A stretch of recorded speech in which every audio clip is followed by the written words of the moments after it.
Alright folks, fuel pump time in my CTS Cadillac.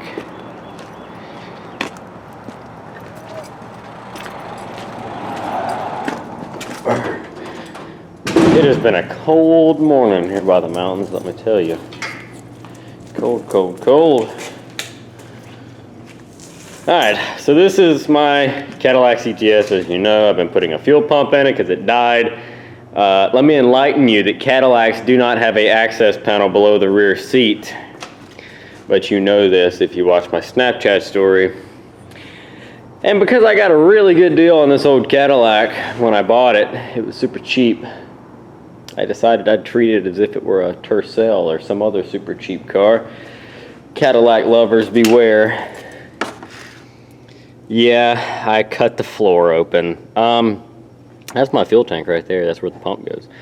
So I got to looking online and it looked like it was super easy. Everybody told you exactly where to cut out. You just, oh, hold on, let me put this up here on my little, there we go.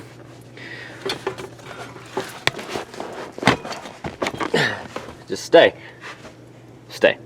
So you find your fuse box, passenger side mounted fuse box, and you're pretty much just gonna go directly back. And boom, there's your pump.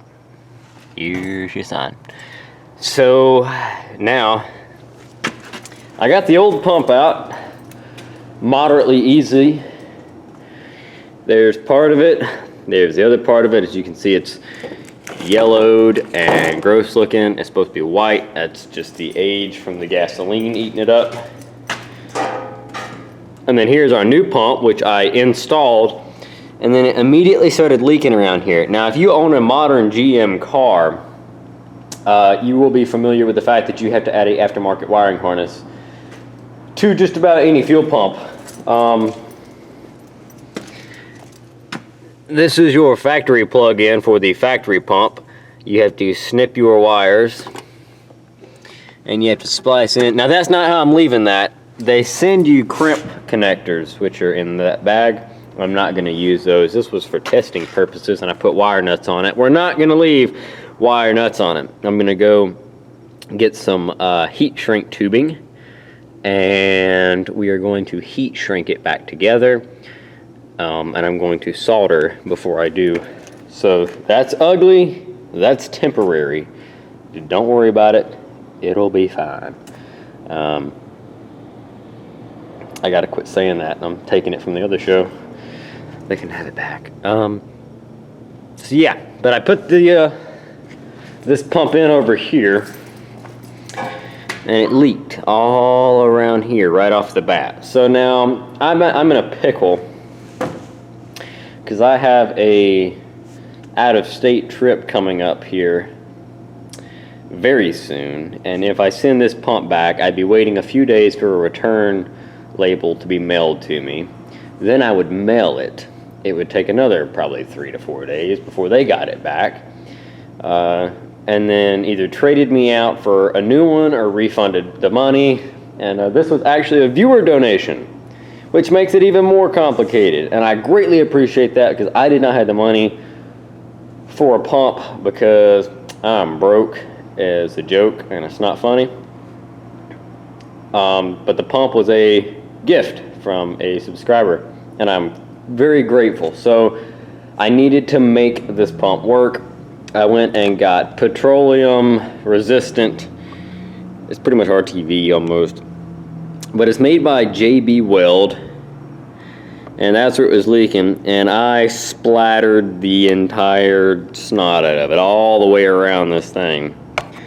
I JB welded. I mean, it is, and it's hard as a rock. I did it yesterday, around lunchtime, and it is sat up all day. And the reason being was because this center part and this outer part are separate. This plug-in is actually snapped into place later on. Well, one of the little snaps where it holds it in had cracked down here at the top, the base of it right there. And that crack was allowing gas to seep through it. Not a crazy amount, but if you turn the pump on fired the car up, you could watch, and just like a wave, like a small little wave of gas would just come off of this thing and run to the edges. Just a little wave. Well, really ticked me off since I'd done all that freaking work. So we pulled the pump, cleaned all the gas off of it, and boom, I mixed that JB Weld stuff up.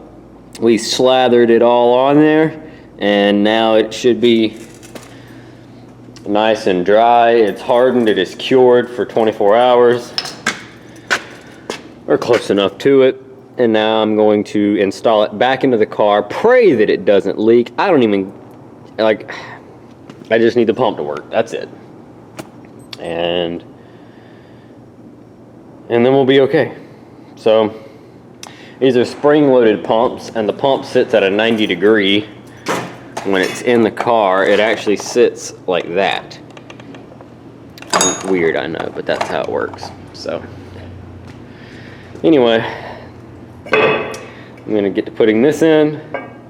Thank you guys for watching. Drop a comment down below, let me know what you think. I'll post another follow-up video because I can't edit anything because the computer's kind of dead. So, but I'll post another video when this is all said and done. If it worked, or if it didn't, hopefully it will.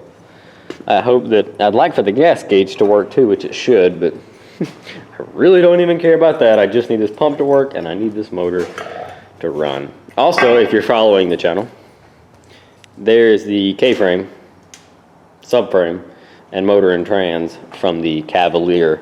I got it out. And this is a very clean engine. For it to come out of a, a 30-something-year-old car. Very, very clean. So anyway, yep, K-frame out of the Cavalier, and there's some other miscellaneous accessories and body panels from the Cavalier. All right, I'm gonna get back to it. Thanks for watching.